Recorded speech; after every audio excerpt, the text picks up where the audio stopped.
We'd like to take the opportunity to welcome all of you who have tuned in tonight. We're so grateful, we're so thankful. And I know we've got people tuning in from all over the country, the different regions. And also I know we've got people tuning in from abroad as well, across Europe, Caribbean, and sometimes people tune in from Africa. And we just want to take the opportunity to welcome you tonight. It's such a pleasure to have you. And if you've got any friends that have not yet tuned in, yes, press that link. If you're on Facebook Live, press that link because you can watch us on Facebook Live, and you can watch us through YouTube or from the COGOP, www.cogop.org.uk. So thank you all so much for tuning in. And I know some of you were on Zoom, but please just encourage those that you know to tune in, because we've got so much in store for you. And I believe that God, you know, we have prayed into these topics, and they're open to women and men of faith, and for those of no faith, because these topics, you know, are relevant to so many of us. So we actually decided to follow up from our last month's topic, based on the feedback that we received. You know, so we're back by popular demand to have a part 2 of We Have Not Been This Way Before. And we have panelists that are here to share their personal stories. And it takes something to actually, you know, come on live, on YouTube, on the internet, and share your personal stories. And we're not here to judge anyone. We're here to celebrate with them and to help to, you know, just take the learning that might be helpful to you or I, or, you know, those in our communities across the world, just to share from their personal stories. So before we even start, I just want to take the opportunity to thank our guests, and you will see them shortly. You know, we have today something slightly different for you. We'll be introducing Money Tips. So Carol Money Tips. So Carol will be coming on. You'll hear a bit more from Carol, that will be sharing with us how we make the most of our finances. And we'll be hearing from our guests, and we'll be talking about singleness, marriage, and divorce, and life, and how we move on, and how we overcome, and how we move on. So that's what we'll be looking at tonight. But first, I just want to take the time to pay our condolences to the family of Chadwick Boseman. You know, the world is mourning his loss.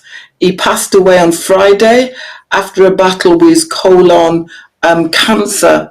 And yeah, you know, I just remember him at the age of 43, you know, the legendary black icons that he played, Jackie Robinson, James Brown, on his way to becoming the venerable Black Panther in the Marvel cinematic universe. And I just remember the Wakanda Forever.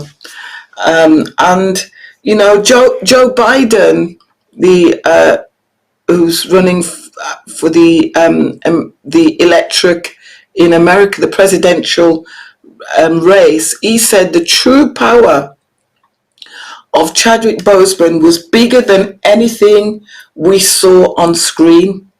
From the Black Panther to Jackie Robinson, he inspired generations and showed people that they can be anything that they want to be, even superheroes. So, you know, we just take a moment today just to reflect and to pay our condolences to the family today.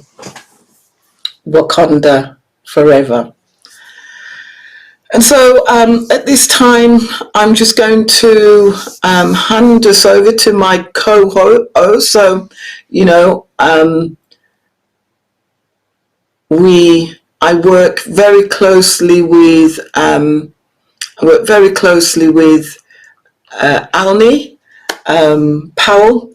Before I do that, I've been challenged as well that I must introduce myself, not just in terms of what I do in the church. So I'm the National Women's Ministries, Family Ministries Director, but I'm also a senior leader within the NHS. My background's in nursing. I've worked at director level on NHS Trust Board as an Executive Director of Nursing, and I've done quite a lot of other things in my time. So that's a little bit of me. I'm married to Bishop Neville Fletcher, and I have 4 amazing children, and I give God thanks for that. So, right, I'm going to pass us over to my co-host for tonight, none other than our dear Alni Powell.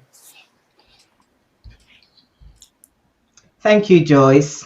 Good evening to all our viewers. Here we are again, our 4th Women's Connect series. And thank you for joining with us this evening. We look forward to a lively and interesting discussion, and we hope you will find it very helpful. So feel free to send in your questions and relax and enjoy this time together. Just a little bit about myself. My name is Alni. I'm married for 45 years. I've got 3 children and 6 grandchildren. I don't look it, do I? To have 3 children and 6 grandchildren. Anyway, yes, I have 6 grandchildren. I'm trained as a counselor. I mainly do bereavement counseling because I think that's very important, especially during this time. And my profession, I used to work, I'm now semi-retired, but I'm trained as an administrative secretary. I've done most of that during my 30 plus years of working, but my focus is mainly bereavement counseling.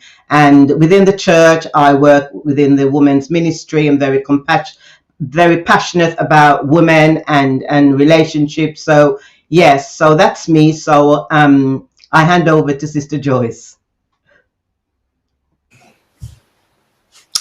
Thank you, Alni. Great to see you. We didn't plan a colour scheme. Anybody would have thought we planned a colour scheme, but no, great to be with you again.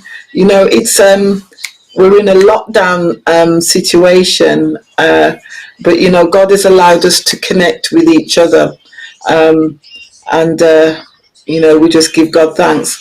Without any further ado, we're going to be introducing our guest psalmist for tonight. And Alni is going to introduce our guest psalmist for tonight, tell you a little bit about her as we move forward. Right, yes. We've got Carol. Yeah, we've got Carol.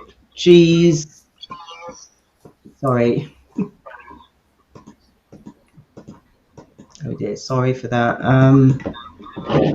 Something. Yeah, it's Carol Clark. Yeah. Carol Clark. Yeah, Carol is married to Minister Robert Clark, and they have 3 children. She's the founder of Carol Clark Worship Minister, and her passion for the Word of God has enabled her to write a number of Christian choruses. Carol carries a call for prayer and worship and is a prophetic worship leader. She's an ordained minister, and her call to worship ministry has enabled her to lead worship and serve the Church of God of Prophecy as regional worship director, and more recently as corporate worship director. In 2018, she accepted the mandate to lead worship in the USA at the Watchers of 1000 Millennium Reign Conference. Wow. She's also a teacher of the Word, and her passion for writing has enabled her not only to create courses and teach on topics such as worship and prayer, but she has written various curriculum and educational programs for pastors and leaders in Canaan Island, Australia, UK, and USA. Now I introduce to you Carol.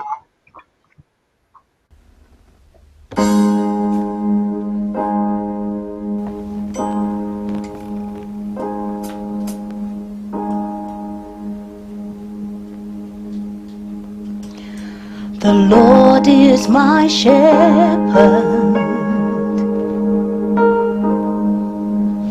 He goes before me, defender behind me. I won't fear. I'm filled with anointing. My cup's overflowing.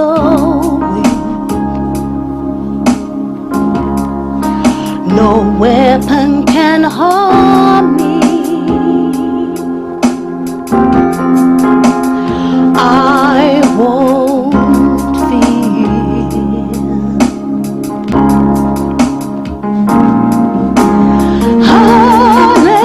Hallelujah, I am not alone.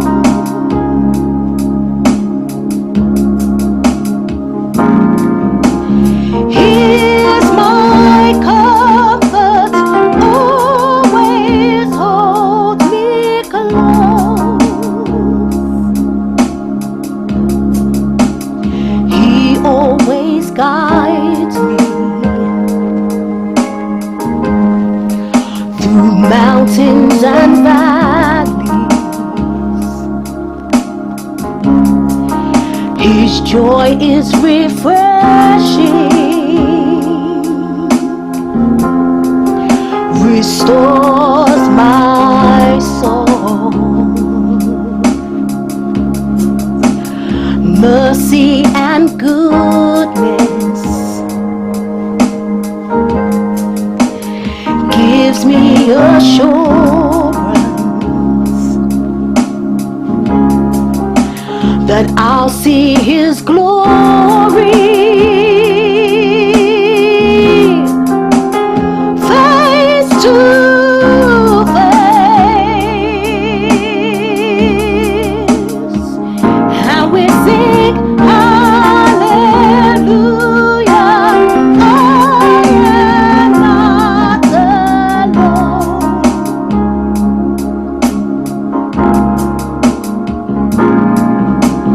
He is my comfort, always holds me close. Oh yes it does, yes it does. Hallelujah, I am not alone.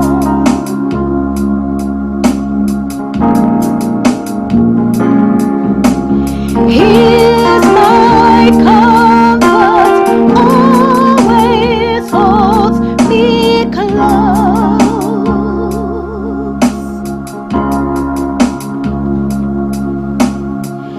Your spirit lives within me, so I could walk in your peace. Your spirit lives within me, my victory, my victory. Your spirit lives within me, so I can walk in your peace. Your spirit lives within me, my victory, my victory. Your spirit lives within me, so I could walk in your peace. Your spirit lives within me, my victory, my victory. Your spirit lives within me, so we can walk in your peace. Your spirit lives within me, my victory, my victory. Your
Oh, praise the Lord. Isn't that such a beautiful song? I Amen. am not alone. Hallelujah. I am not Amen. alone. You know, I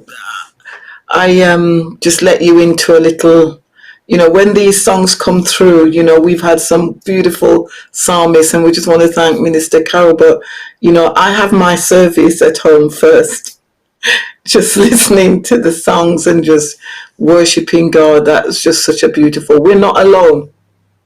No, Sister dear. Almy, we're not alone. You're We're not not alone. alone. No, not. Mm. What a beautiful song.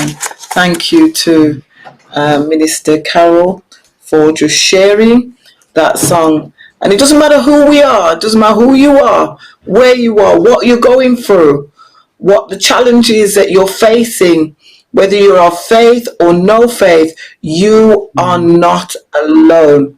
And we can declare that today and just remind ourselves that we are not alone, that God's Spirit is with us, and it's His Spirit that keeps us through the challenges that we might be facing. Okay, we're going to move to just go into our panelists today, and we're just going to just get them to just say hi to us and just introduce themselves. So we're going to go first of all to Bridget Robinson. She'll introduce herself, say hi. Hi everyone, Bridget Robinson from Leeds, and it's good to be with you again today. A bit about myself. I'm an operational manager for a charity which based in Leeds but works nationally across the country. Also, I'm a qualified teacher. I'm also a coach. I'm a mother of two men. When I say two men, two big men, and God has been good to me with them. I'm also single mother, been single mother for about 15 years. So have been married, now not married, divorced. But again, like I said, it's been a journey and a half, and it's been a very interesting journey. So be good to share with you tonight and answer any questions that you may have. So kind of that's me. I'm also in the church, but I'm also community. I've got a couple of street names. So people know me as Miss B, people know me as Robbo, people know me as Bridget. So join me tonight, join us tonight as we share with you and you ask questions. It'd be great to be back again with the rest of the panelists. So yeah, that's me in a nutshell. So yeah, let's get on with it tonight and let's see where it takes us. It'd be great to carry on and to lead. But also, the song tonight also reminded me that you're not alone. It's about connecting with others. As women, as people, it's time to connect and walk the walk with someone who can share that walk with you, support you, and even support changing the narrative around you as well. So that's what Connect for me is about. So it'd be great to connect. And I am a people person, and I love talking, walking, sharing, joking, laughing with people. So nice to see you, and to be hearing from you tonight. It'll be great. Yeah. So back to Sister Joyce. Thank you. Thank you so much. Miss B. Miss B, we've got a few names for you now. Miss B and Robbo. Lovely hearing from you, and we'll hear more from Bridget later. Over to Prisca, who's going to introduce herself. She's our second panelist for tonight.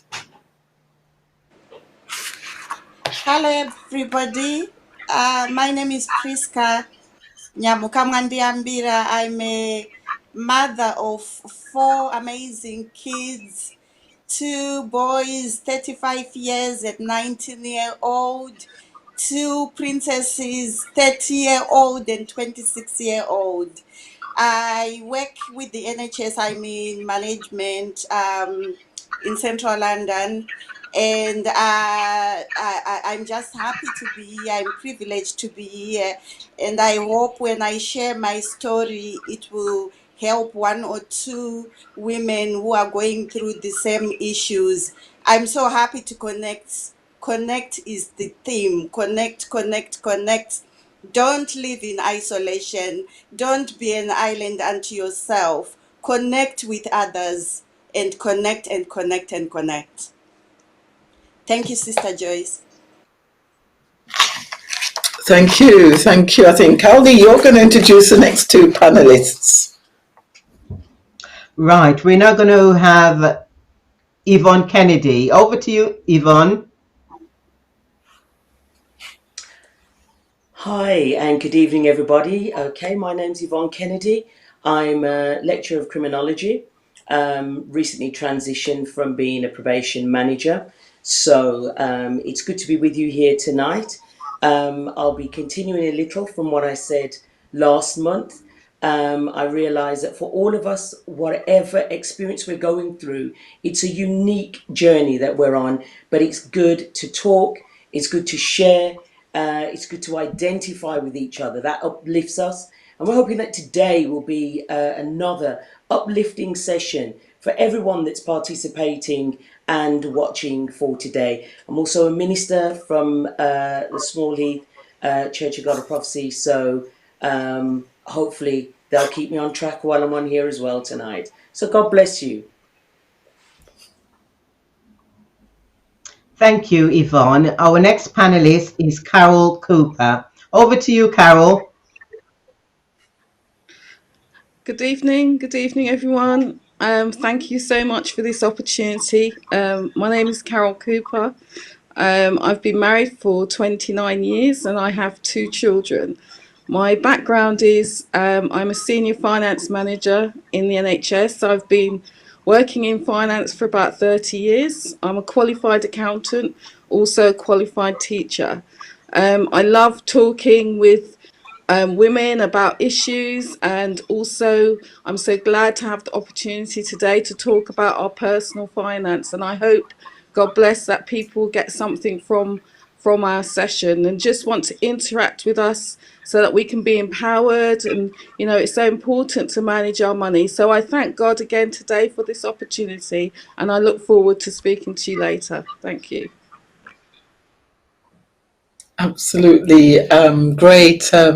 Yeah, that's new for us tonight, isn't it, Yeah. Alni? So we look forward to hearing a few more tips. Yes. And then finally we have Joe Herlock. So Joe is we're seeing Joe, the person behind Bishopess Rattigan, live on our screens tonight. Joe, just welcome, because we're really looking forward to your story today. Hello, everyone. My name is Joanne Herlock.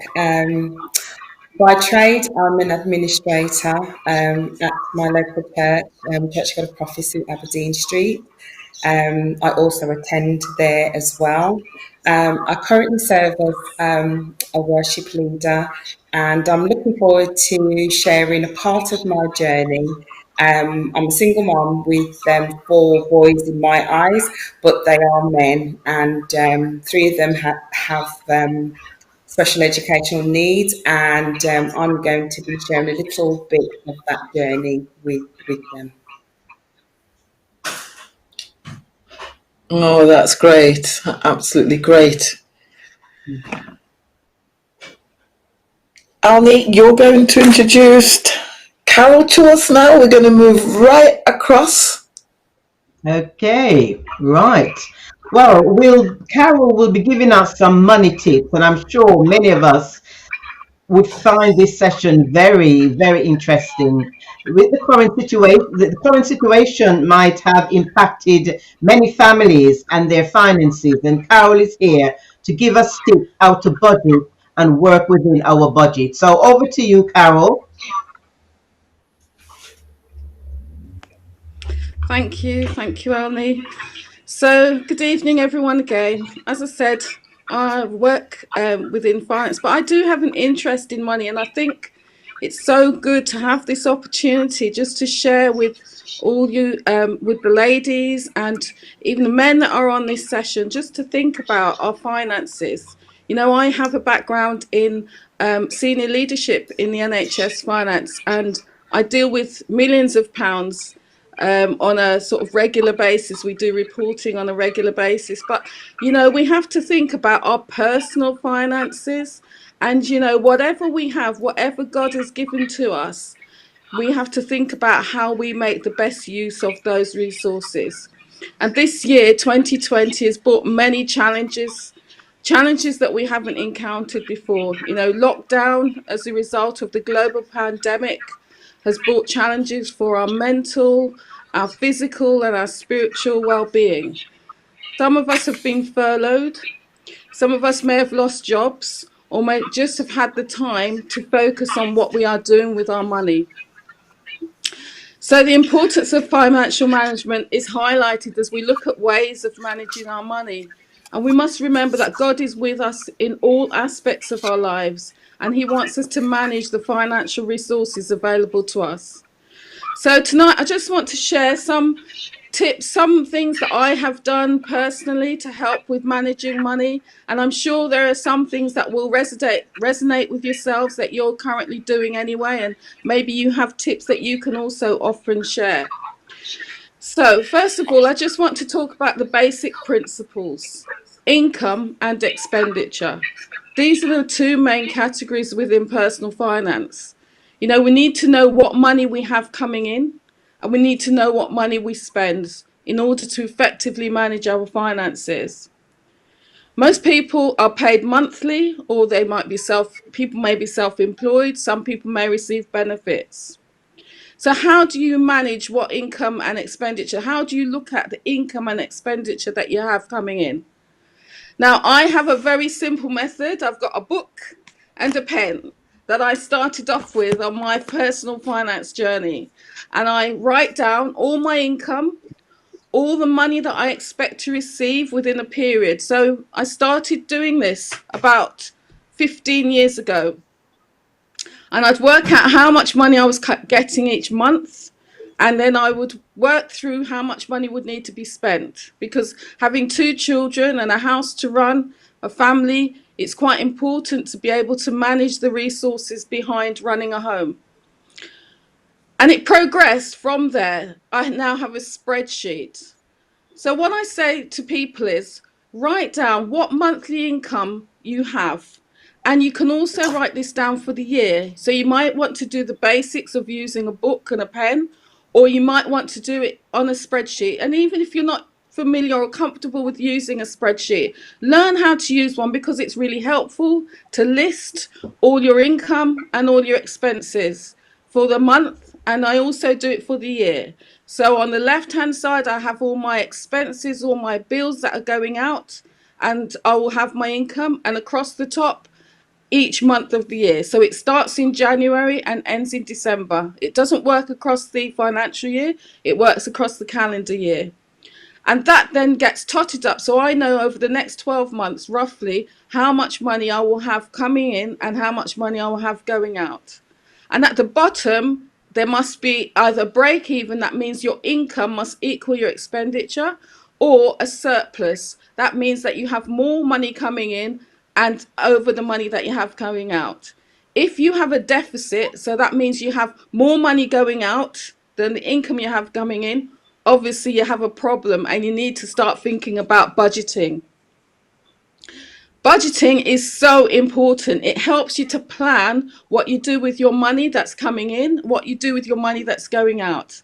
So you need to think about the money that you have in your outgoings, so your accommodation costs, food, transport, what tithes and offering, what money you may want to save. These sorts of things you have to put in your budget plan and think about how much money realistic you will need according to the income and expenditure that you've tracked before.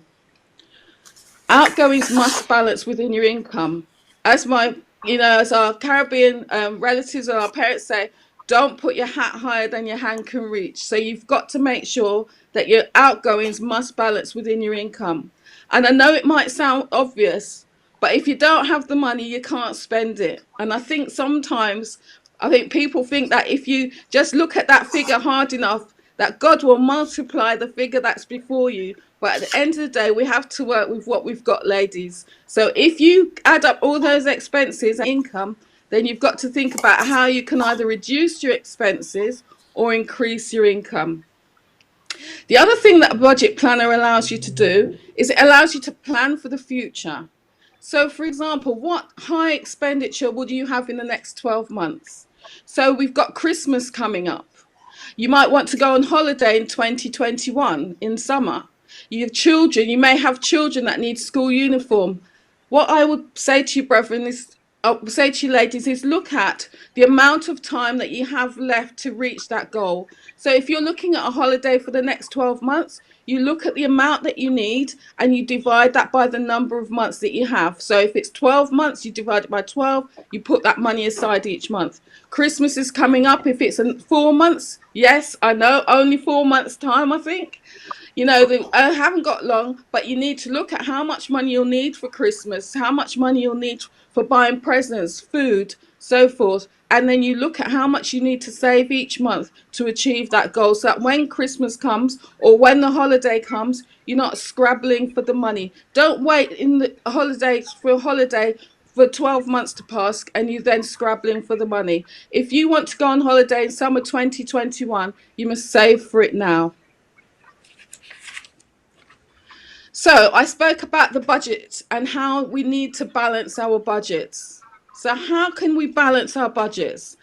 Sometimes we look at it and it seems so hard. We want to do so many things and we can't find the money sometimes to do it. But you know what? We've got to be positive and we've got to have a can-do attitude. I can do all things through Christ who strengthens me, and God will help you to achieve your goals. It's so important to have goals. So I was thinking about some ways that you can increase your income, and these are some of the things that I know people have done, so they've been tried and tested. One of the ways that you can increase your income is looking at multiple streams of income. You have main income, say from employment or your business or pension, but think about other ways to raise funds. There are some people who sell online. So all those clothes that we have in the wardrobe, some of them we don't wear, or shoes, handbags that we don't need anymore. Look at selling online. You've got eBay or Vintage where you can sell clothes. Amazon, you can be an Amazon seller. How many of us have clothes that we don't wear? Maybe we've still got the tags on them and they've never been worn. You can earn money by putting your clothes out, on these websites, and people bid for them and buy them. Look at your skills. What skills do you have? What can you do that you think may earn money? Now, I've got a friend who bakes all my birthday cakes for me, and she works in the NHS, but on the side, she bakes cakes. So every time we have Christmas or birthdays, she does the baking, and then I pay her. That's additional money, just money in your pocket. You don't know what what that can do. Are you good at braiding hair? I can't braid hair, but I've got friends who can do it. So I asked them to braid the hair for me, braid my hair. And if you're good at braiding hair, you'll be amazed at how many people earn money by braiding other people's hair. And that's a regular source of income that you can achieve. Are you good at sewing? You can sew clothes and sew clothes for people for sale. I know a lot of people now are sewing masks. I was in the market the other day. A lady has just set up a market stall where she's sewing African clothes, and she just started, she's selling them costumes, she's selling masks, she's selling anything else, something new, something entrepreneurship, some sort of entrepreneurship that you can start. Tuition, you can look at tutoring face to face or online. Is there something you can teach other people? A dress agency. Now, there are people who hire out their clothes. You can hire out your clothes. Have you got a lot of handbags? You can hire your handbags. Some people may want to go on a special occasion. I know we're not going out very much at the moment, but even if someone has to go to a wedding, have you got bags, expensive bags? Some people have some expensive bags that you can hire, that you can just hire to that person for an occasion. Shoes. Dresses. Look at what you've got. Look at being more creative with the clothes that you have bought. Learning new skills. There are lots of YouTube videos, and there are college courses that are free sometimes that you can do to learn new skills. And maybe from that, you consider a new occupation. Is there a profession that you've always wanted to follow? Is there a job that you've always wanted to do? Now is the time. Now is the time, ladies, for you to think about doing something and doing it now. So those are all ways that you can increase the amount of money, your income. And then on the opposite side, you have to look at ways of reducing your expenditure. One of the big areas of spend is food. We spend a lot of money on food. And when you've got children, you spend even more money on food. That's a big expense going out. And you think about ways of reducing that expense. Plan your meals for the week. Sit down and think about nutritious meals that you can make for every day of the week. And then you do a shopping list and you go to the supermarket using your shopping list. Don't wander around aimlessly, and then when you get to the checkout, you're surprised how much you've actually spent. Think about how much you're going to spend, make that shopping list, and then move on. Another thing you can do is use supermarket own brands rather than some of these labels. Look at the own brands that the supermarkets are doing. Try the product, and if you like it, then you can continue to use those own brands. Cook your own meals rather than takeaways. As I said earlier, look at how much you're spending. Sometimes we're spending £20, £30 a week on takeaways. That's £120 a month, or even more than that. Think about doing your own cooking. Now that we're in lockdown, there's so many opportunities that we have to actually cook our own meals. Transport. Some of us are working from home, and I'm sure we've saved money on petrol. Walk to the shops. Get some exercise rather than jumping in your car. Walk to the shops. Cycle. Do something different that will save money on our transport costs. Gym fees. Find alternative ways to exercise. Rather than going to the gym, you can go for walks. You can do your cycling, as I said, and even Birmingham, if you live in Birmingham, and I don't know if there are other city councils that are doing this, but they're providing leisure centre access for free for their residents. And finally, a lot of us, we like to look good. We want to make sure our hair looks good and our nails, and we just want to look good in general. How can you do that for yourself? Rather than going to a nail salon, can you think about doing your own nails and saving yourself maybe a £20? Every time you save that money, that goes towards maybe your goal for a holiday. Finally, if you need any support, try savings schemes such as we have a Caribbean system of a partner where people join together.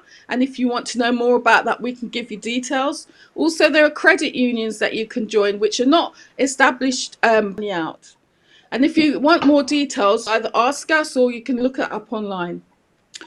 If you are struggling to make ends meet, there are organisations that can give you advice. So we've got CAP, which is Christians Against Poverty. There is Step Change. There is Citizens Advice that will give you advice on how to make your make ends meet, and also moneyservice.org.uk. So hopefully these are some ideas later that will give you food for thought when focusing on managing your finances. And in the future, you know, we want to look at different topics, go into a bit more detail on different topics that you may be interested in, that will help you to manage your finances and empower us as women and as men, that we can use the tools that God has given us, use those resources to manage our finances more effectively. And I'll hand back now to Joyce and Alni. Thank you. Wow, thank you, Carol. I hope we've all found that pretty useful. And I think one of the reflections that Carol has mentioned is, you know, people's finances, the lockdown impact, people being furloughed and so on. And we've all got to think about, you know, using our finances in a different way. What are your thoughts on that, Alni? Yeah, I think that was a very good presentation and giving us some good tips. There are some actually that I'm actually doing already, you know, selling on eBay. So for me, that is one way of generating income.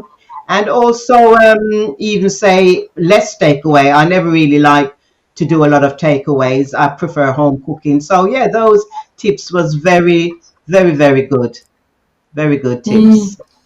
And I think as well that a lot of these stores have these schemes where you can collect Mm, points, turn your points into cash, those mm, sorts of things. I mean, I've sold on eBay as well. I used to be a seller and on eBay, but you have to have time for that as well. So we all can turn our hands to things, and it's amazing how in this lockdown lots of people have turned their hands to things that they would not normally have done, me and too. Yeah. Mhm. realize they've got skills that they didn't realize that they got. So I think, Mm, yeah, it's time to try something new. Something yeah. that you've never done before. Remember, the theme is we Mm, have not gone this way before. Try something new, and maybe it's time for a new career path. Maybe it's time for it's time to try something new and yeah. realize the full breadth of the gifts that God has given to you. And you just never know. We'd want to hear as well if you've tried something new. It'd be great to hear what some of those thoughts are. But we're going to Just move on in, now to yes. just in addition, Joyce, she mentioned partner. I know that this is something that's been going on for many years, especially with the older generation. That's one way of saving. And I've noticed that even the younger generation, a couple of weeks ago, we were in a discussion and that subject was brought up about, joining a partner. So this is one way as well as, the saving. And you can have it as a family, or because I know within our churches there's a lot of our brethren who have this type of saving. They prefer to do that than even say going to the bank. So that's a brilliant tip as well. Partner still exists now. Absolutely, and that's how our elders. That's how they brought their houses. They Yeah, saved. It's an yeah, interest-free way of saving. Get their deposits for their houses and so forth. So yeah, bring back the partner. Some of yeah, us are still parts of partners. I'm part of a partner, and you just make a sacrifice each month first, of course, um, and you get that depending on how many people are in the partner, and it does help. It's a boost. It's a good way of saving. So all you yeah. ladies, let's start creating. We need to create these opportunities for families as well, don't we? Yeah. So if we've not tried it before, now's the time. Right. Mhm. It's interesting. Look at the time. Time's really flying, and we've not got the panelists on. So now we're going to bring all of our panelists on. Now, our four panelists. Great to see you all. Um, and we're just going to get stuck in because, as we said today we want to hear personal stories. So this isn't what our panelists are going to share. It's not written from a book. It's not something that they've heard. This is real, and that's what we share on Connect Live is the real deal, things that's happening real. And we're gonna go over to Joanne. So, Joanne, you're going to start us off with just sharing a bit of your stories. And each panelist, they know they've got a limited time and they don't want me to do this with my glasses because that's the secret signal. So now you all know. So yes, come on, Joe. Let's thank you first of all. Because we normally see you as Bishopess, and we see the joking side of you, and we see you make us laugh and all of that. But and I'm sure you're going to make us laugh today as well. But yeah, we're so delighted that you could join us as Joe, and just to share your story with us. Yes. Hello, everyone. Yeah, it's kind of unusual to be doing this without my wig, but yeah. Well, I'm just going to start off and talk about my journey as a single mom with four boys. The last three were had special educational needs. They were diagnosed with the autistic spectrum disorder. It started with son number 2, and it was during the 18 to 24 month period. He was saying a few words, and then all of a sudden he stopped.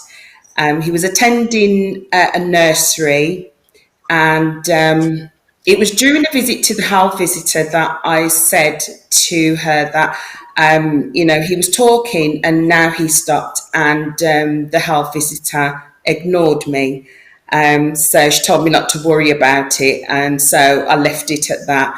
He was attending a nursery, and they flagged up their concerns, and they said that I needed to see my health visitor, which I did do. And I did ask her, why did you ignore me? And I'm still waiting for a response to that.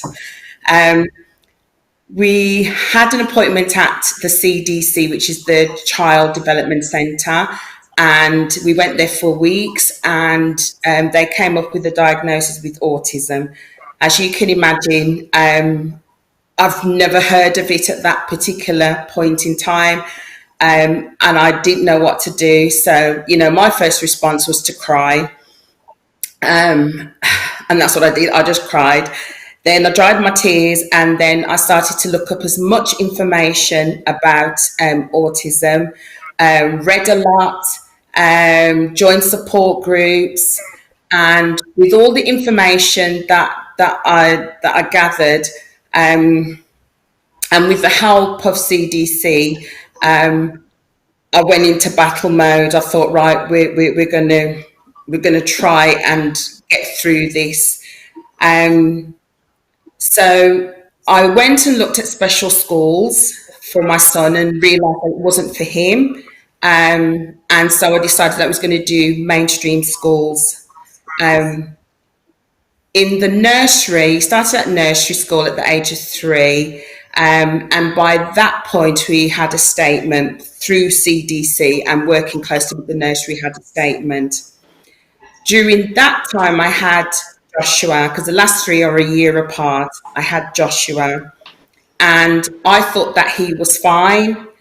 And it wasn't until Carl went to primary school, in nursery school, they highlighted that there was problems with son number 3. So I had 2 children now with special educational needs. What I did do in my household was routine. It was like a military operation. We got up at a certain time. We had lunch at a certain time. So they could follow what was going on, and you went to bed at a certain time. We had dinner at a certain time. And that's how I ran my household, military operation. During that time, year later, I had son number 4, and it wasn't identified till around that 2-year mark that there was something wrong with him as well. Went to the doctor's surgery, and he looked at Ethan, and Ethan did something, and he says, I think you need to deal with your son. There is something wrong. I was in denial. So we went through the CDC route with Ethan, and they diagnosed him on the spectrum again. The good thing about being diagnosed early was that we was able to get statemented. So they were all statemented when they was at nursery school, which followed them through to primary school, which followed them through to secondary school. It was a very stressful time. I was with the kids, with the kids' father at that time, and it was during all of this, our relationship broke down, so I was left on my own to deal with the 4 boys. It was hard and it was a struggle, but I was determined. In terms of the boys, for me, they were my priority. And the question that I would ask the teachers, can my children learn? Can they learn? And And once I found out that they could learn, that was it for me. I was their personal cheerleader. They learned at a slower pace than the other children, but that was fine. I mean, son number two, I remember they were doing Christmas carols, and I remember his reception teacher telling me that, oh, you know, he wasn't really responsive and he didn't engage. February, picked up my son number two from school, and the teacher told me that he was singing the Christmas carols. For me, that was an achievement, and I celebrated that. And that's one thing that I learned to do with my boys, was celebrate each small, big achievement. Because in my house, normal. It's only when I went outside then I realised the differences. But in my house, we were all normal. And so every time they achieved something, we just celebrated what they achieved. Son number three, he had learning difficulties on top. And again, I asked that question, can he learn? Yes, he can. So it was really about building their self-esteem and just being their personal cheerleader. Son number four, he found that he loved books, so he read. When he was at school, when they couldn't find him, they would find him in the library reading books, reading loads and loads of books. I remember when son number two started primary school, he was part-time for a year, which was very stressful. Then when he moved into year one and son number three joined reception, again, he was part-time for a very long time. And I found the whole situation so stressful. And I remember one time I picked the both of them up from school, and I just wrote down, because I was asking the teacher, when can he be full time? When can he be full time? And they said, oh, just give it a few more weeks, and it just never materialised. And by the time Ethan started, when son number four started school, I just gave up and I just said, whatever. I thought, whatever. If he has to do part-time for a year, then so be it. And that first week, the reception teacher told me he can be full-time. So that was a relief for me. During this time, son number one, I mean, he bared the brunt because most of the focus was on the three boys at that time. But my parents were my rock, and they supported me. And I don't think I could have done it without them, because they stepped in the gap. And they, especially my dad, he would take son number one to the barbers, do all those things that I couldn't do because I was so focused on the three of them.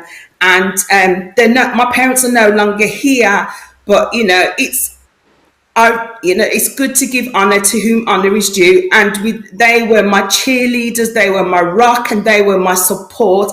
And they walked with me in this journey. They were there with me all the time. And I know that I could not have done it without them. During this period, I was on unofficial annual leave from church for a good 13 years. And it wasn't until 2003 that, I gave my life back to Christ again. And one of my prayers was, Lord, heal them. I want them to be healed from autism. But how the Lord answered that prayer was, I saw achievements that I didn't think was possible. That's how he healed them.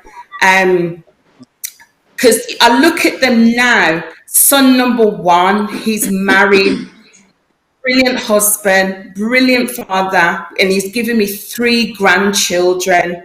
And considering I felt guilty because he bore the brunt, being the firstborn and having so much responsibility at that age. And just to see how he is with these kids, and he's the one that tells me he loves me every time he speaks to me.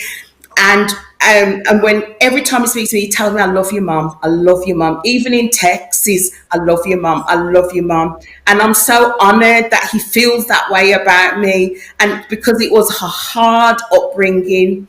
Son number two, he went to college. He's just finished his degree course. I picked him up today, actually. He came home, he surprised me, he says, Mum, I'm coming home now. And he's here with me. And he's just finished a degree course. Son number three, with learning difficulties, he is currently at university and he's about to go into his third year doing animation. It took him an extra year to get to where he is because he started off doing a level 2 course and we hit a hurdle. They said that he couldn't get into level 3. And I was about to write a letter to say, why are you doing this? But the lecturer saw sense before I got there, and Joshua was able to get into level 3, and is now is now going into his third year. I am so proud of him because he's so motivated. He has entrepreneurial skills. And he's so polite. I can't believe he's my son half the time because he has so much manners. And people that know me, I'm a bit cheeky. But he has a brilliant work ethic. He will get to wherever he's getting to on time. I will try and get to a 30-minute journey in 5 minutes, but not son number 3. He will get up at the right time and get there on time, and he's brilliant. He's just a super son. Son number 4, he has achieved so much. When he started secondary school, they put him in the bottom set. I didn't question it. And particularly in English, he really excelled. He kept on going up a group, to the point where when he left school, his English teacher says, "Why don't you come back and do A levels?" That's how bright he is. He's a writer. He's a very good writer. He's written articles, and I'm amazed at his achievement. He'll be going back to third year for his media degree course. I say hard journey, but what I say is celebrate. Sorry, Sister Joyce. Celebrate your children, no matter what they can do. Don't compare them with other kids. Just celebrate their achievements because you're building up the self-esteem, and eventually they will fly with the confidence that you've given them by boosting them. These are my few words in Jesus' name. Amen. Oh wow! Oh wow! Wow! Okay, we're gonna we're just gonna hear the stories and then we're gonna come into some questions. But thank you for sharing that. That was really touching, really touching. Thank you for sharing. So we're gonna go to Prisca. If you Right. Thank you, Sister Joy, Sister Arlene. Thank you for allowing me, giving me an opportunity to tell my story.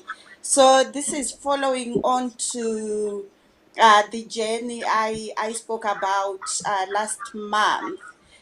Originally from Zimbabwe, came to Britain, came first, then husband and kids followed after. I was married in 1985, and just like all Christian women, my dream was to have an everlasting marriage. My dream was to have a fairy tale marriage. My dream was to have a marriage where no man would put us asunder. I was married for 23 years. It was a long marriage. To the outside world, especially to the church, we were a perfect couple. We were both church ministers, ordained church ministers. We were very financially stable. We were a perfect family. And when you have a wedding, you don't walk down the aisle knowing that at some point the marriage will end. That is not anybody's dream. So when things started to happen, and they started to happen very early on from day one of the marriage, I felt devastated. I felt like a failure. I felt, cheated, because what I thought marriage was a bed of roses. It was going to be a lovely fairy tale. And in hindsight, I can see that there were actually telltale signs, subtle signals from even before the marriage, when we were preparing for the wedding. I can see that things started happening there, with controlling behavior, abusive verbal language, and stuff like that. So we got into the marriage, perfect to the church, but there were issues where, even going to church, we would use separate cars. Those separate, subtle things that, you don't think about, but in hindsight, you see, oh my God, what were we doing? We would go in separate cars. I would go with my girls, he would go with his boys to the church. We, like I said, we're a perfect couple.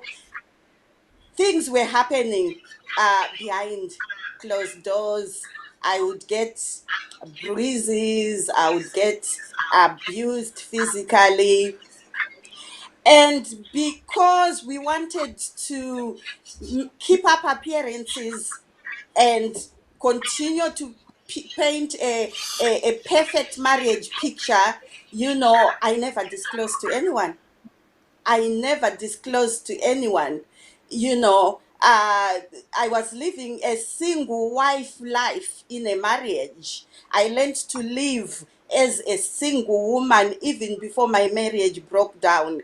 I was in denial, to be honest. I was in denial. I wanted to work more on my marriage. I was praying, I was fasting, I was, I was being told to persevere. Culturally, in Africa, uh, domestic violence is, up until recently, was the norm in families. The woman is paid a bride price for.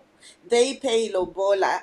So it was not, surprising to be disciplined as a woman, because you are bought with money. You are like a piece of furniture that has been put into the house, so you could be disciplined. And with me, violence was even in front of children. It was humiliating, it was shameful. What support did I get from family around me? What support did I get from the church? Unfortunately, I couldn't speak out. I couldn't share with anybody because of the circumstances that I was in at that time. The only people who knew things were happening were my parents and my siblings. And because my father was the national overseer of Zimbabwe, the advice was to shush and keep quiet about it. We don't want it to affect church people. We don't want people to know what is happening. And to make matters worse, I was the National Women's Ministry Director at that time. So uh, the agreement was just to keep quiet. So my journey was a lonely journey in silence. And what sustained me was my faith in God, trusting in God, and divorce as a Christian woman comes with a lot of stigma It comes with its own challenges.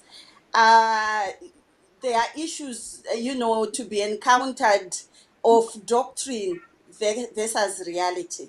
Where doctrine says no divorce, no remarriage, you want to stick to that. You perfectly well know that God hates divorce.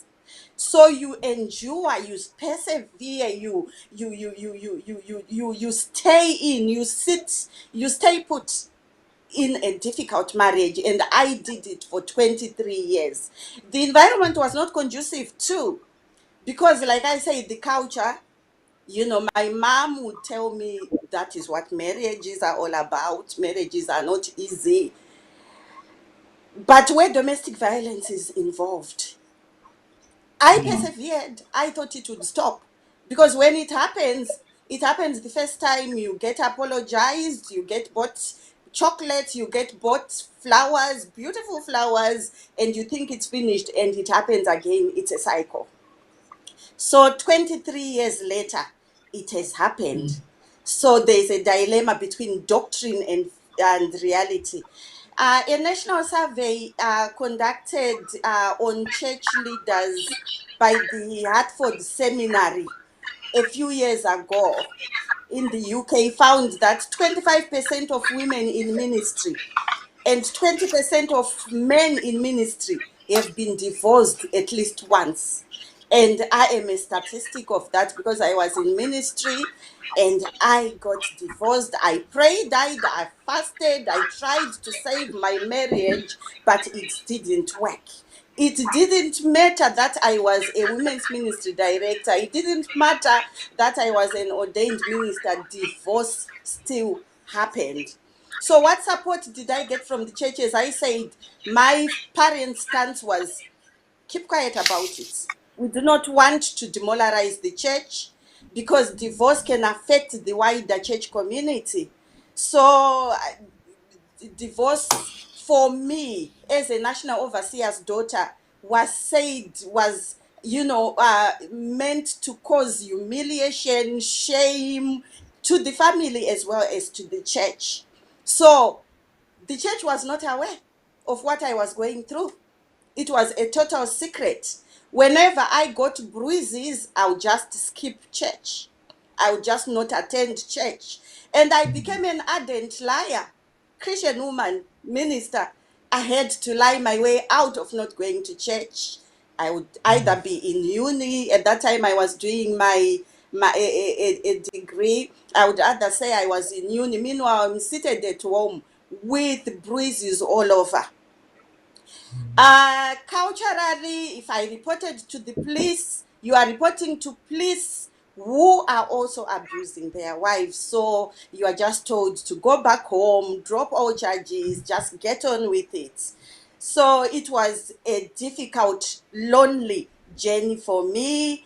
However, I couldn't, as I said, I couldn't, confide to any church members. There were no structures put in church to mentor young marriages like ours. There were no marriage counselors in church. So even if I wanted to contact someone, I was the national overseer's daughter. I couldn't say it out. I couldn't. I had to keep it a secret. So what did I do? I felt comfortable confiding in non-Christian friends because they were not judgmental. Their advice, though, was, Prisca, how can you tolerate this? Just, leave him. But because at that time, divorce was a no go area for me, I stayed put. I didn't want to take their advice. Divorce was totally out of the question. I had no one to turn to, so I walked the journey alone. How did I deal with this? Basically, I just put my trust in God. I would get hits. I would wait for the bruises to go. Then I would go to church. I would lie my way out of it. It was humiliating. It was shameful, embarrassing. And you know, the stigma that would come out of disclosing at church as well, you know, this stigma comes with shame, it comes with disgrace, it comes with dishonor, it comes with humiliation. So when divorce eventually happened after 23 years, I want to say thank God I was now in the UK. It was a much better environment, because if it had happened back home in Africa, I don't even think I would have coped with it mentally. But it happened here, and you know, there was a roller coaster of emotions and experiences. As a Christian woman, I felt guilty. I thought I had failed God. I thought I had failed my parents. I thought I had failed my children. I thought I had failed the church.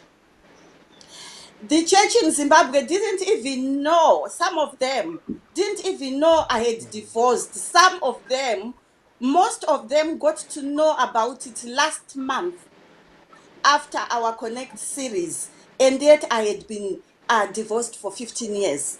They still thought I was still married, because it was a hidden secret in Zimbabwe. It wasn't mentioned. So I felt, you know, if I disclosed, I would be judged, I would be ridiculed.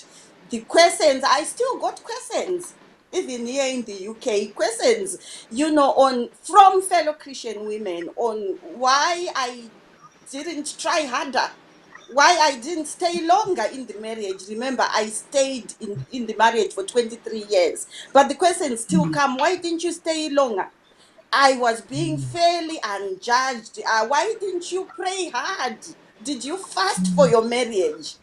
And sometimes I felt like an outcast.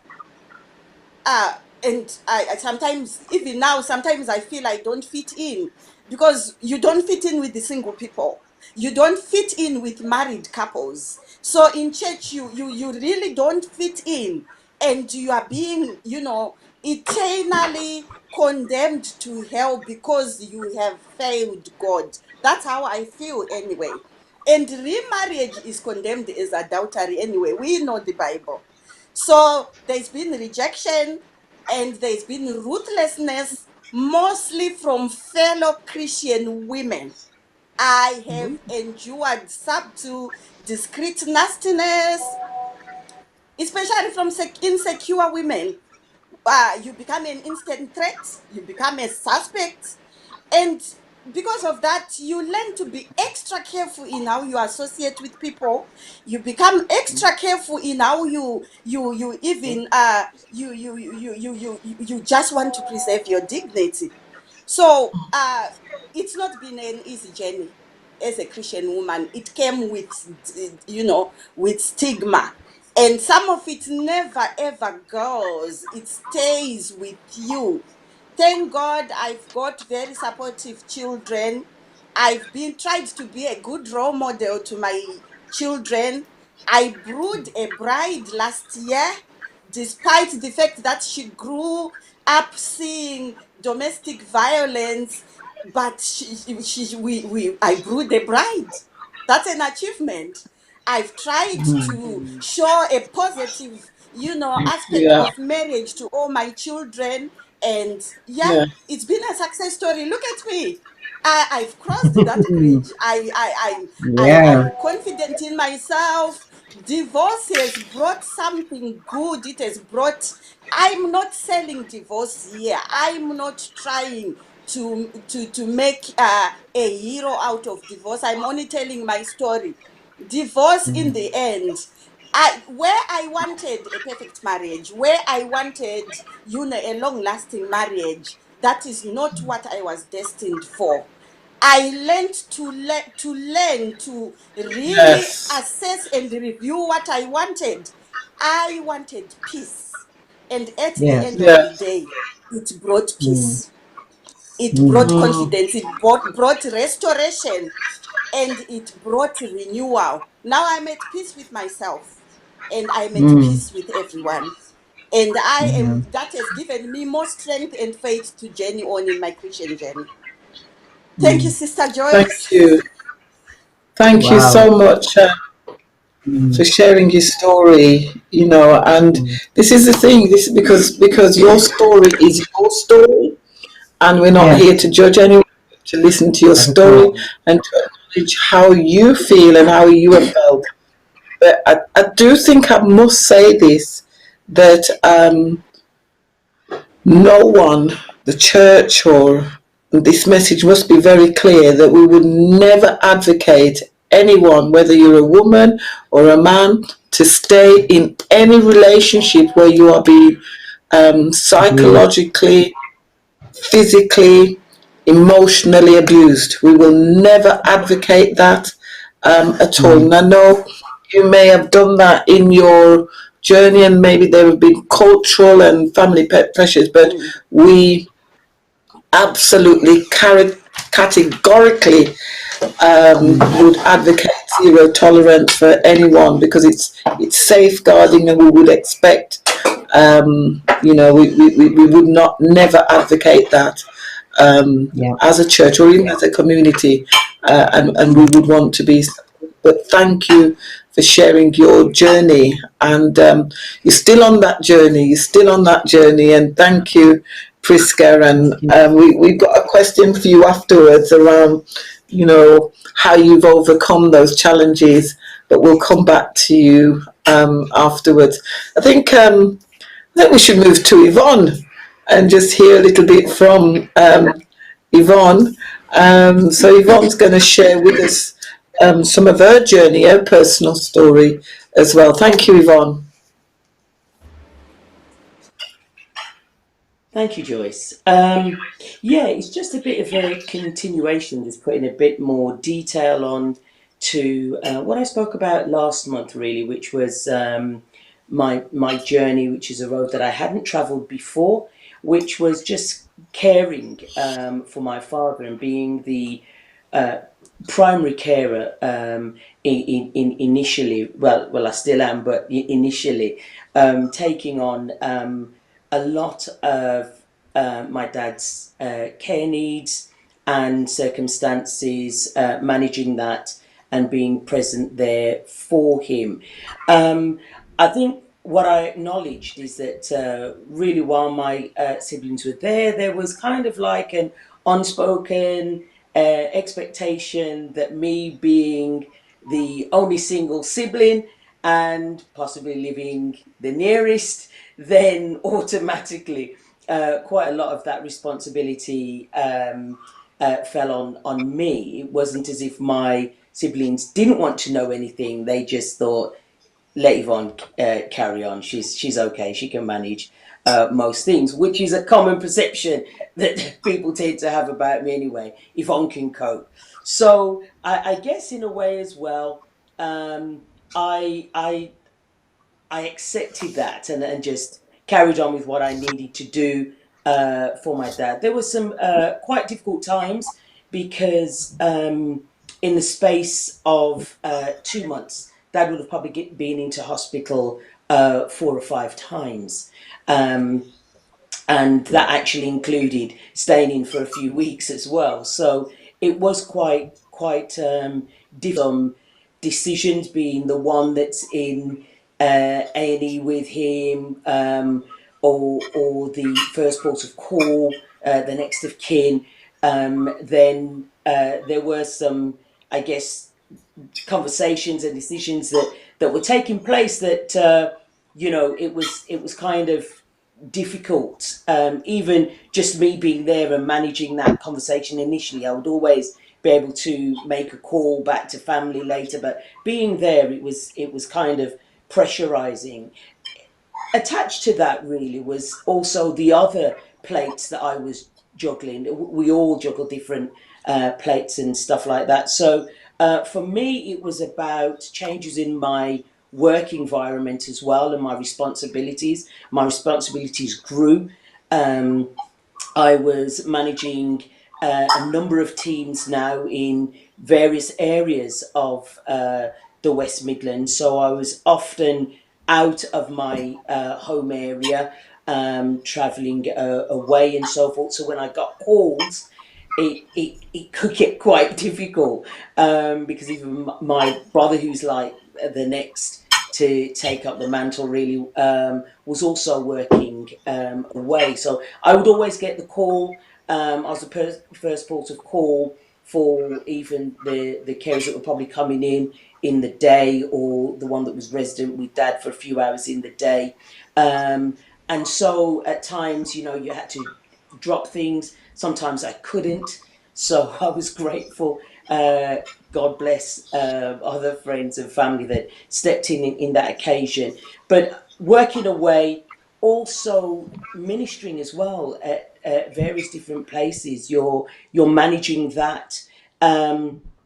There, I was studying as well, and part of that study necessitated me lecturing as well. So, 1.5 jobs, studying as well, and just doing all that you had. Guilt kind of sat in at times for a number of reasons.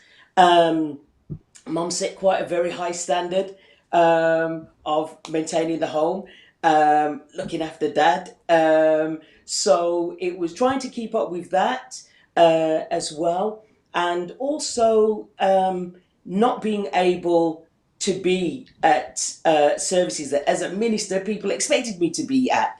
And whilst I didn't necessarily have conversations around that with the local church, there was, for me, just a sense of, I hope they don't think that I'm just at home disengaging, just not interested. But there were many times at one point where there was a number of call outs for dad, and it was just really quite stressful and tiring. So the point came where there was a need, as I mentioned last month, to really just sit down and have a dialogue with my family. And that was difficult for me, because you like to think that you're managing everything well, and you didn't want to feel in any way, shape, or form that you were failing in a core responsibility. Somebody that spent their life looking after you to a less or greater extent. Certainly, I needed more care when I was younger,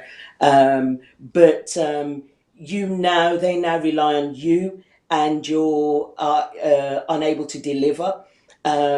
But it was a conversation that I had with my family, and thank God for who they are.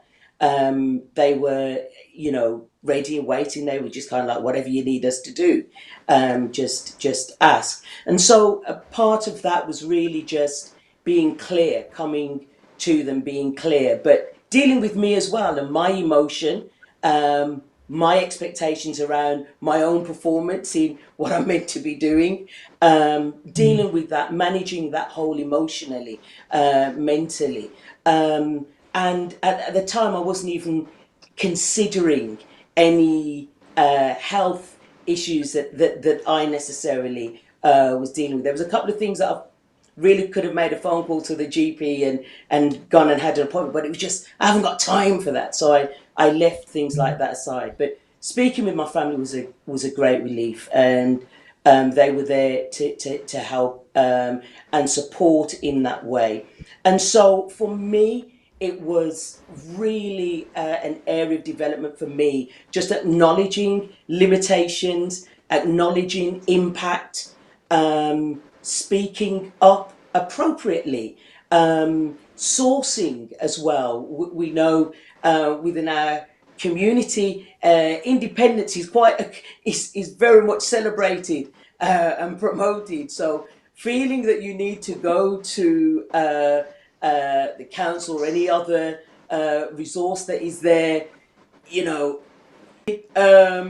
want to be seen to be a burden. But I thank God as well for friends that certainly I'm not trying to make out that I'm the only person that has gone through this. Many of us, in fact, there's quite a lot of female carers that are out there. According to recent statistics, 58% of women are carers. Leaving the remaining 42 men, obviously, being men, 42% being men.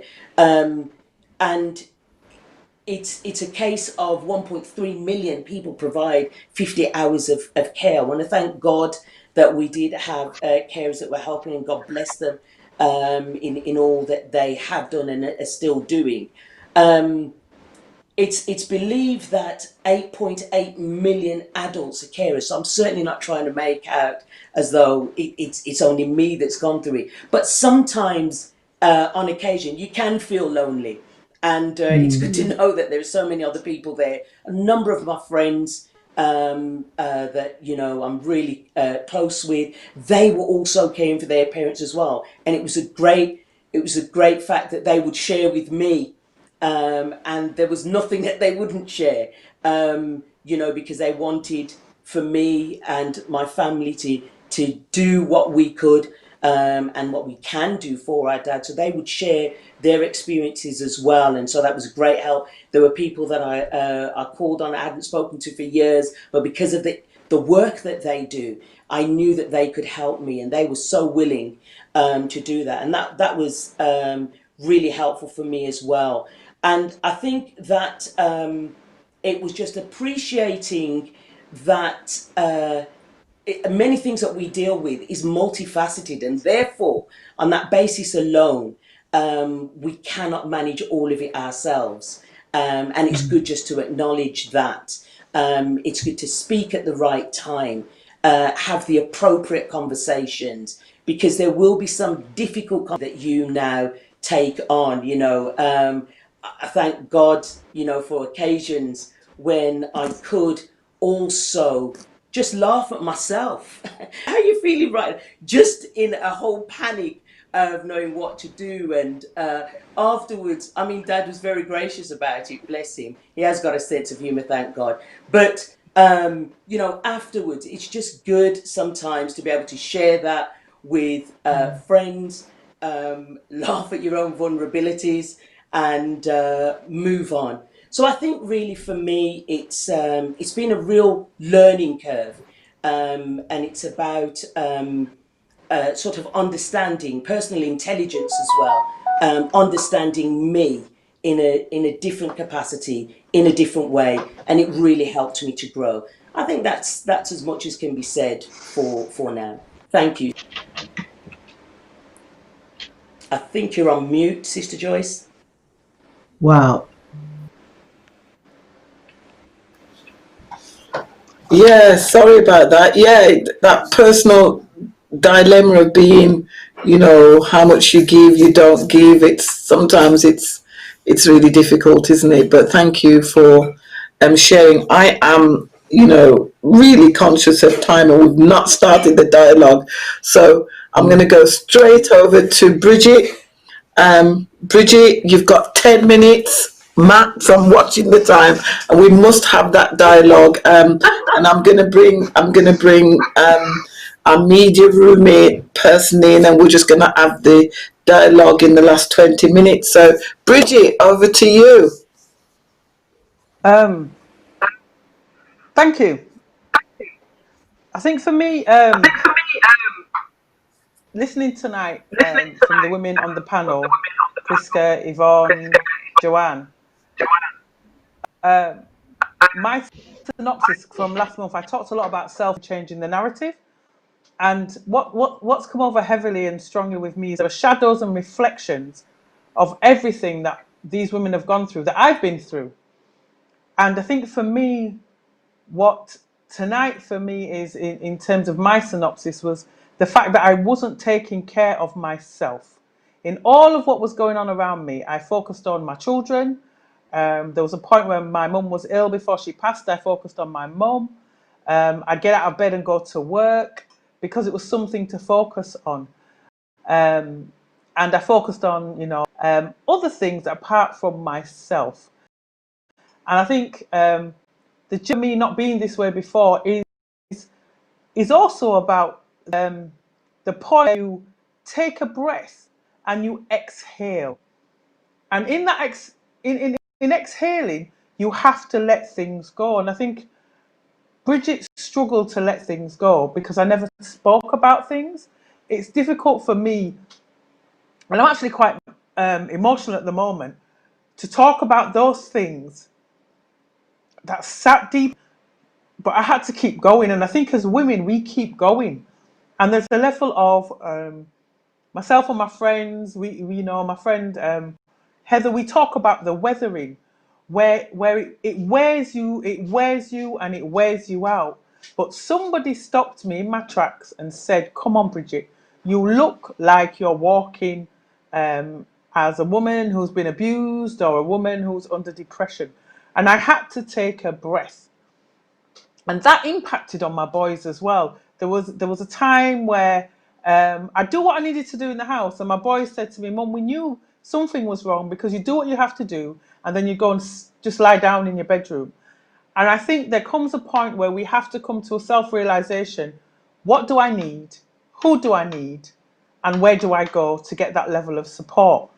And even in changing the narrative around yourself, and even from last month, it was clearly said, well, God is affirmation. It is affirmation if you know how to apply it. Sometimes we have to know how to apply words of affirmation, God's words, and actually about those things that cause us pain and cause us stress. And I think, like Yvonne said, I can laugh at myself, and I can laugh at the things that I do and how I am, and that's part of the healing, and that's part of the process. And like I said, many of us have not been on certain journeys, but I'm very clear tonight that there are shadows and reflections of somebody's journey where we can actually say, hang on a minute, let's take that breath. And some of us are holding, even tonight, I believe some of us are holding our breath because we're in certain situations. And I'm encouraging you to just exhale, just let it out. And I am learning as part of my self-care, when the tears come, I'm struggling with it, when the tears come, to let them fall. Because again, that's part of our healing. And it's not a weakness, it's a strength to allow tears to come so we can actually begin that process of healing. Sister Joyce and Sister, I'm going to give you back some time. I'm not sure what questions are going to come my way. But I am now on a journey, married, but I'm now back single. I was the only daughter, and my mum, who before she passed, would always introduce me. This is Bridget, my only girl child. So again, that was a pleasure. In terms of, there was an expectation that Bridget, the only girl child, would get things done. And I've got three fantastic brothers who stepped up. But again, I felt a level of pressure to be there, to get things done. And I thank God for even the workforce and my children. If my mum phoned work, my boss would make sure I phoned her back. And sometimes all she phoned was for a bottle of milk. But that bottle of milk meant, come and see me. But when I got to the house, my brothers also bought milk. So she phoned all of us because she wanted to see us. And, sometimes that journey of understanding and beginning to breathe. And I think as women, we need to be able to exhale. I know there's a film called Waiting to Exhale.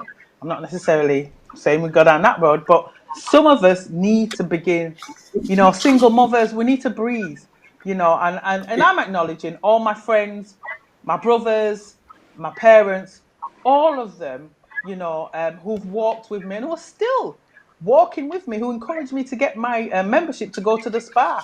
I don't really go to spa, but I'm going to spa now, and I'm going in the pool, and I'm going in the steam room. I get my nails done, I get my foot done, I getting my hair done.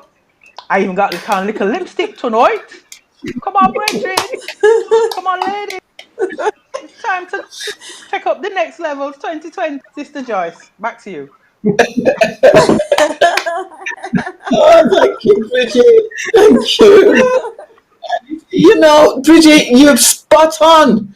If we don't look after ourselves, who's going to do it? That's right. Yeah. And we've all gone through stuff where we've all been there, where you don't feel like taking off the nightie, you don't feel like taking that dressing gown, or the dressing gown becomes your comfort blanket, and you don't feel like going out and all of that.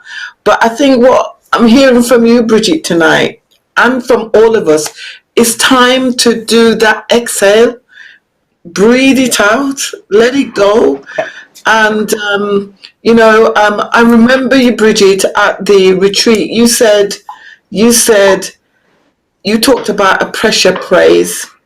Just sometimes the pressure builds up and you gotta, if you don't control how you let it out, it will just control you. And you talked about a pressure shout,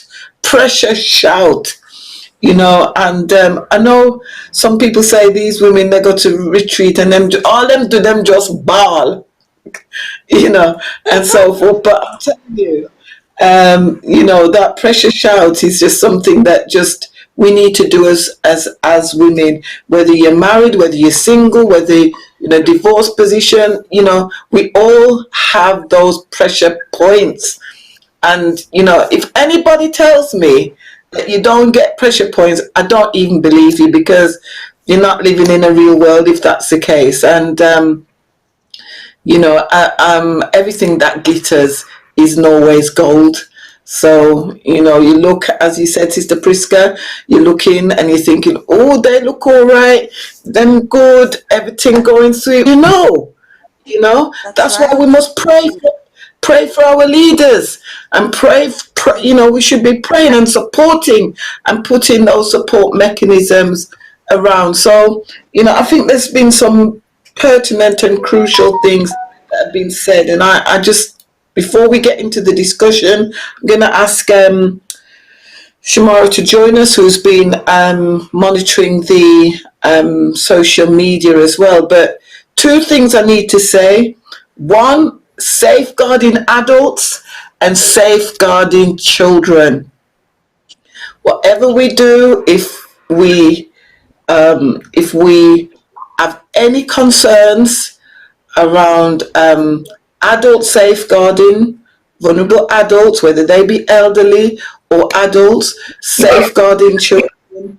We have safeguarding leads in all of our churches, and we have safeguarding. We must give an alert for safeguarding, and we must safeguard our children, adults, and we will not tolerate any violence if we know about it. So I must get that message across.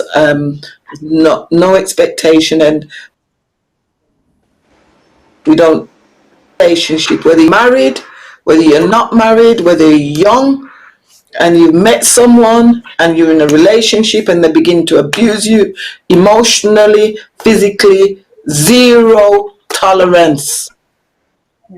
No matter what they say to you, how nice you look, whatever, zero tolerance. Okay? And there's something about, I know, because we did have someone on our first series that talked about domestic abuse training and so forth. And if there's more that we need to do about that, then let us do it. And as for remarriage, well, what do I say on that remarriage issue? But there are circumstances where, women and men, it's a personal thing, do get remarried. It's not for us to dictate and to say you can or you can't, and in these circumstances, that circumstance, every circumstance is unique. And that's a personal conversation to have. And if you have trusted, respected leaders, to have that conversation, to have that discussion, and to work that through for your individual circumstance. So I just wanted to make that clear. Welcome, Shamara. I know you've been monitoring the social media. We've got a few questions. We've got a few questions that we want to ask, and then we'll come over to you for any questions that you've got from the media room. We might have to cut the questions down, but if we I'm just conscious where we think we need to draw out a couple of questions, but I'll turn over to you to ask the first question, Alni. Right. Thank you, Joyce. And thank you, Joanne, for sharing your story. It's been very touching. I was really moved by your story. And you are a very strong woman. You are, for bringing up four sons. And I'm sure that you are feeling proud of them today. Just one question I would like to ask, Joanne. What part did your faith play in getting through, what you shared?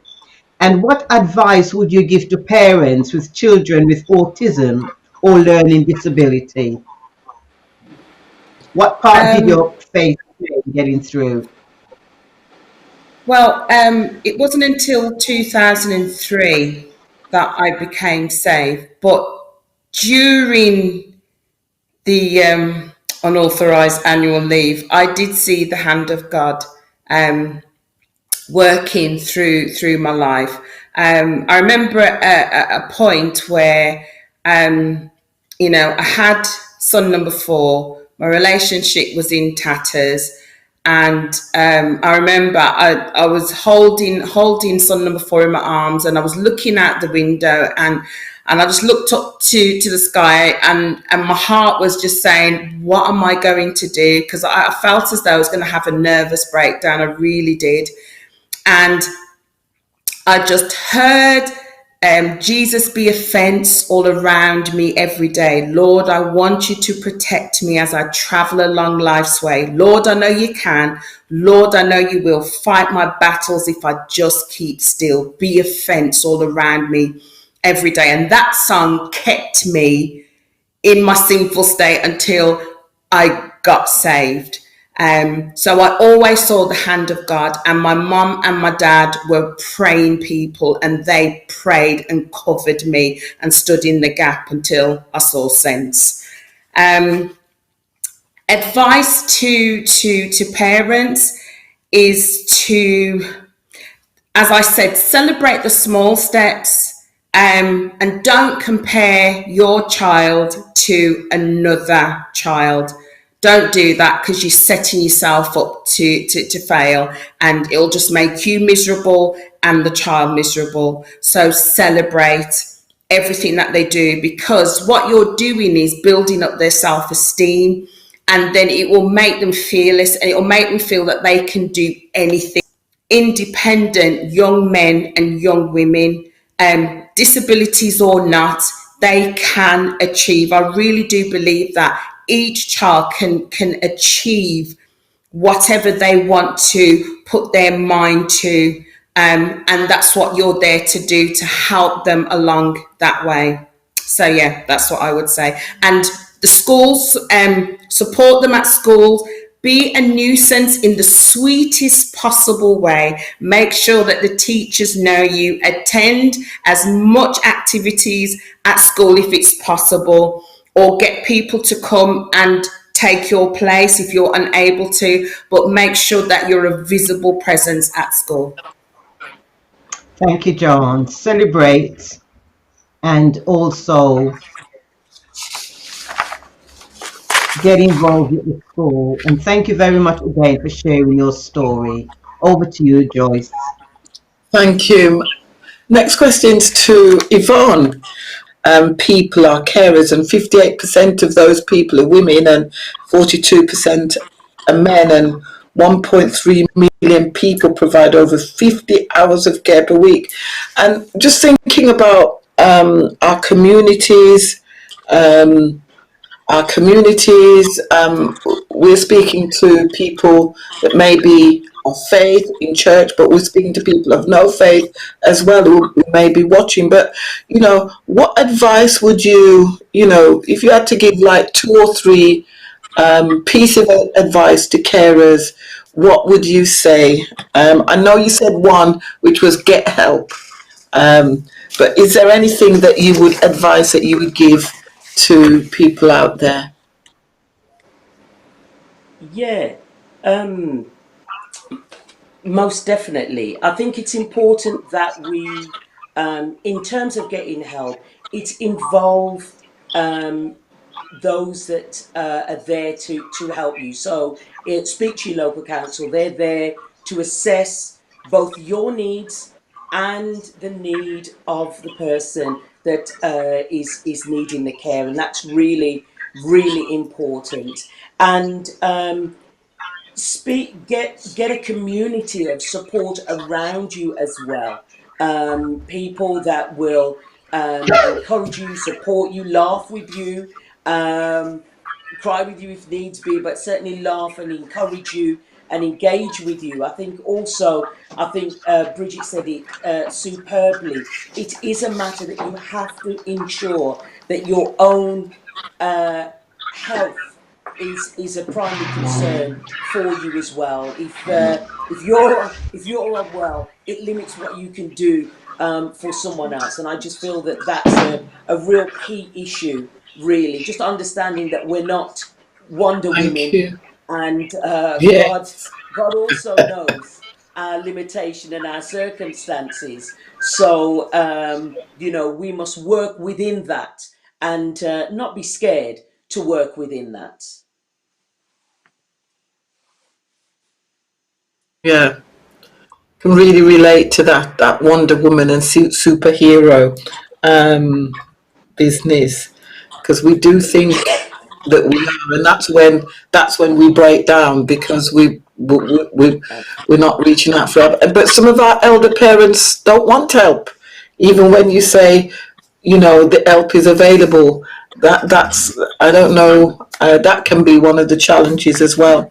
Um, we've got a couple more questions, but I just wonder, before we take the questions to the panel, can we just bring Shamara in around any questions that's come from the audience, because we want to make sure that any audience questions we actually take as well. Hi everybody, hi panel, and hi to all our amazing viewers on Connect Live. We have a question to our panel, which is, do you think there is pressure, particularly as women, to be perfect and to keep on going? And if so, where do you think that comes from? Bridget, Yeah. do you want to take that one? Yes, there is pressure. Whether it's real or perceived, there is pressure. And I think there's a pattern of pressure sometimes from our elders who've kept going, and I can only reflect on my mum who kept going as long as she could.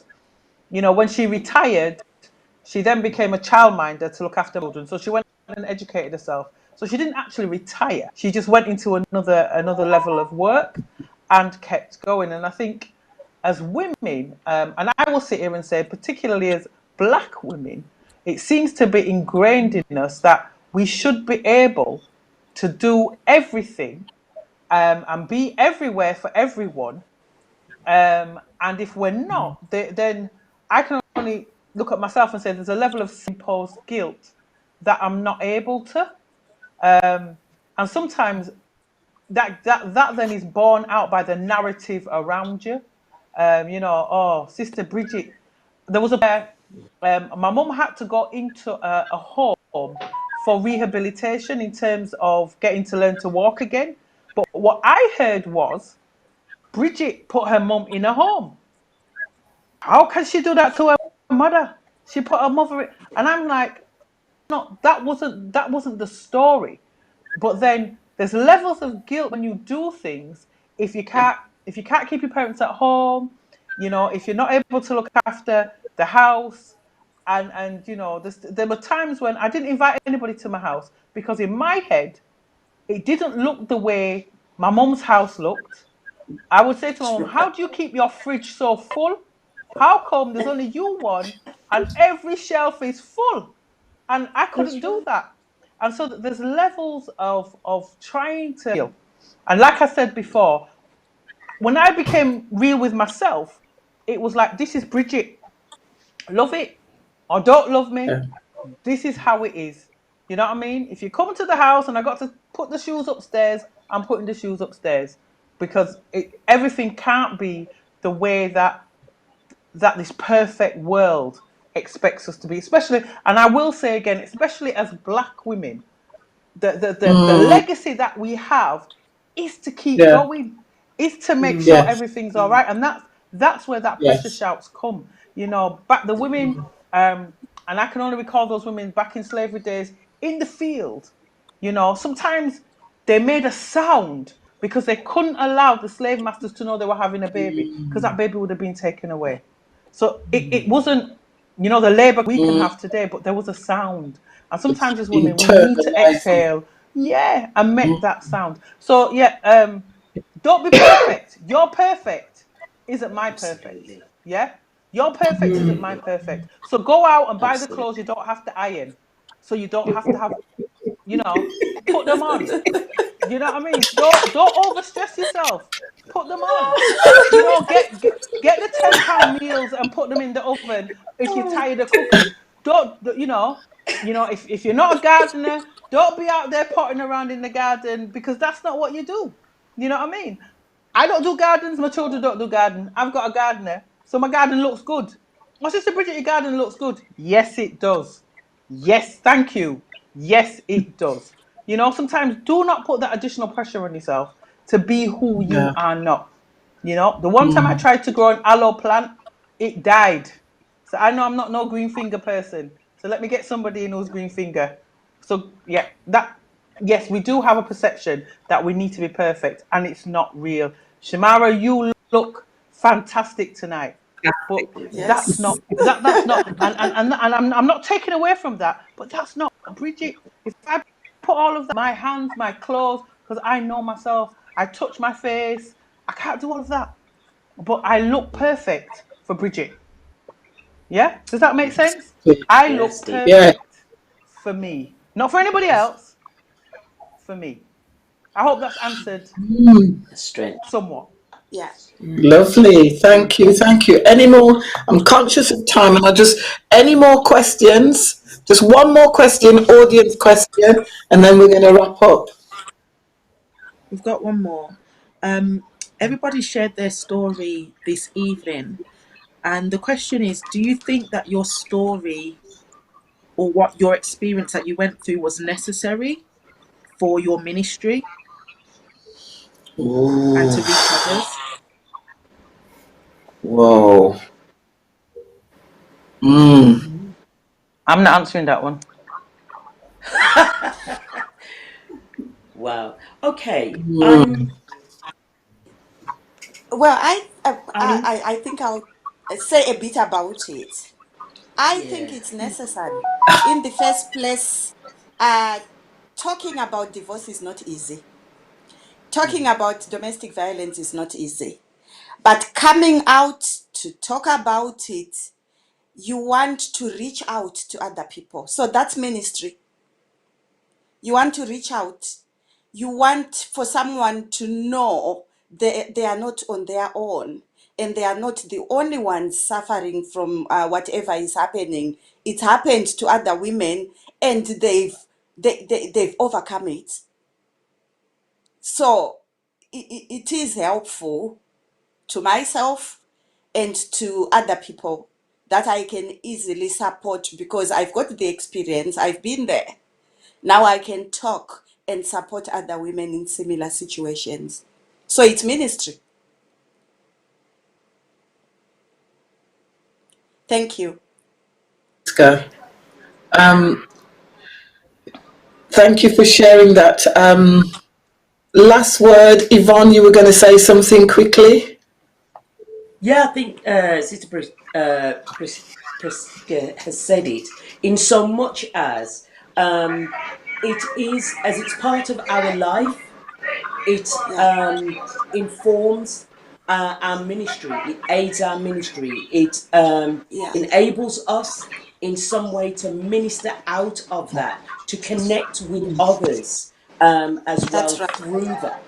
And so we are able to share on that personal level. Most people that know Yes. me know I'm a preacher, I'm a teacher, but there are times where the ministry comes down to actually talking about practicalities, That's experiences right. in life. And it's through that that people can see Christ. through you and in you and themselves be That's encouraged. right. That's what I would say. Thank you so much. We have actually run out of time. Can you all hear me? We have actually run out of time. It's 21:27. Thank you, panelists. Thank you, Shamara. Thank for all those who have been, who have tuned in tonight. Every journey, every story, is for a purpose. And I know that someone that's listened today has been blessed, has listened to the story. If Errol could bring us back to just myself and Alni, thank you, panelists. We'll speak shortly, and we're just going to close out. Thank you very much. We're just going to, Alni, what a session today. Yeah. What a session. What a session. Very moving stories. These are real live stories, and I'm so thankful for this Connect series that it allows our women to share their stories. As you said earlier, Joyce, they're not reading somebody else, they're not talking about somebody else's story, they're giving their story, and they're doing that. They are vulnerable because what they want to do is to help others, and that is the whole idea of the series, for us to help other women who are in similar situations. So I just think it was amazing, and I'm really moved by it, Joyce. Yeah, thank you. And I think the other thing to mention is that when we share on Connect, we're encouraging women to form Connect groups. Yes. And one of the things that we've talked about since our last series is setting up a Connect group for women who are going through divorce. When you're on that journey, it Yeah. can be painful, sometimes it can be lonely. And as we've heard Prisca say, you don't know what's been going on behind closed doors. You don't know the situation. And there is counseling that's needed, there's support that's needed. And so we are in the process of having some discussions about how we set up some Connect groups for people where they could come a safe space Mm. to talk, to share, to pray, and to get some mutual advice. So that's one of the things that we're doing. And, if you've heard anything today and you feel, right, you know what, I could do something here, that I know of people who are going through a particular circumstance. Why not think about setting up a Connect group? Why not just start by reaching out and connecting with that individual and start having a dialogue, checking in, see how they're doing, and seeing how we can connect and how we can support. And we want to support marriages as well. We want to support we want to look at how we can enhance and have healthy marriages. We want to do that as well. And I know we've done some work around that, and there's more for us to do. So we're not perfect. We're on a journey, but I just want to thank you all for tuning in tonight and for connecting with us tonight. And we're going to close out with that same song, I Am Not Alone. I want you out there that's listening, just remember, you are not alone. Last word to you, Sister Alni, before we send out that song. Yes, I agree with Yes, you I that agree with you that we are not we alone. are not alone. And what we would like for you to do, if you need further support, you can contact us via the website, Critical Prophecy, and we will be able to help you. So thank you for listening, and God bless you all. God bless you.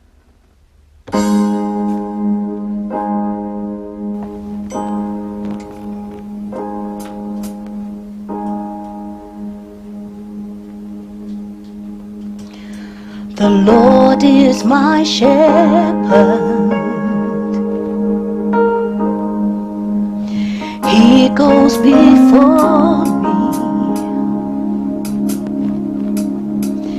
defender behind me. I won't fear. I'm filled with anointing. My cup's overflowing.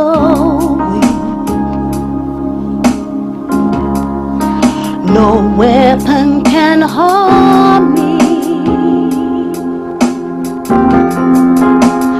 I won't fear.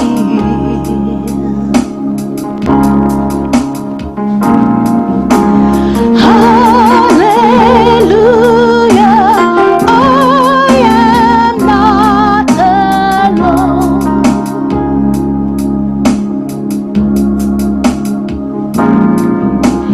He comforts, always holds me close.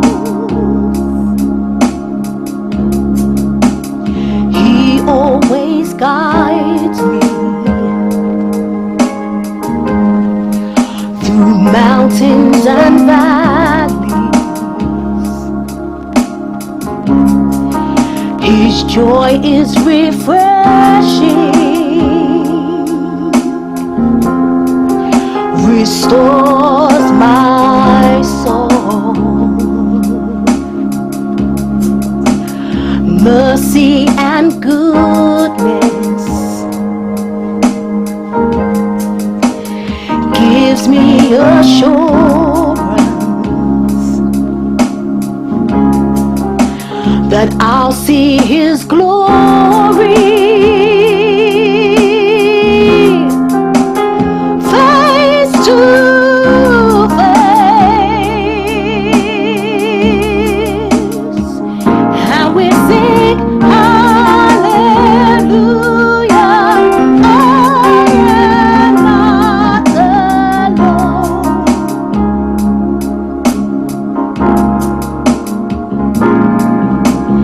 He is my comfort, always holds me close. Oh yes it does, yes it does. Hallelujah,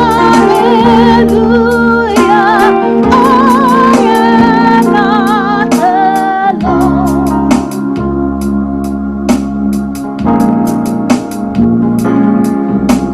He is my comfort, always holds me close.